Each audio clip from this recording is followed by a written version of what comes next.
Why are suborbital flights so expensive?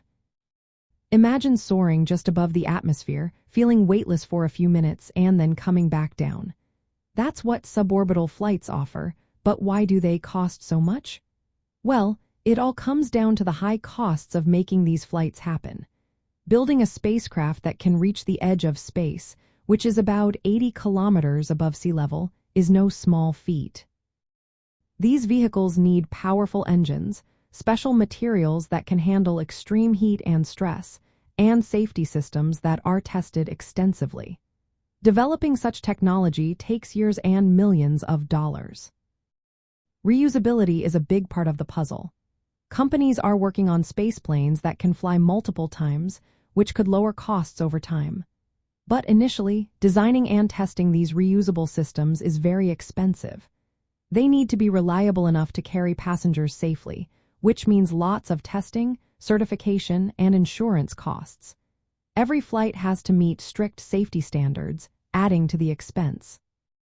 Right now, the market for space tourism is still small.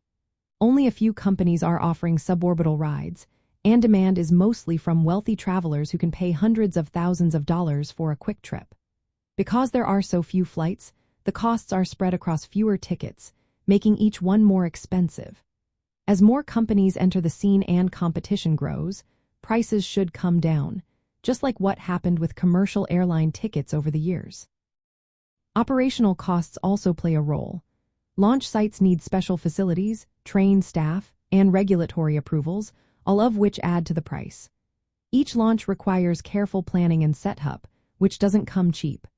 Plus, the technical challenge of reaching just above 80 kilometers and then safely returning requires powerful engines and precise navigation.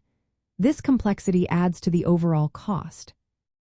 Currently, ticket prices for suborbital flights can range from around $150,000 to over $450,000. These prices reflected the current state of technology and market size. But as spacecraft become more reusable, safety improves, and demand increases, those prices are expected to drop. For now, the high cost is part of the early stage of space tourism, but it's also a sign of how advanced and specialized this industry really is.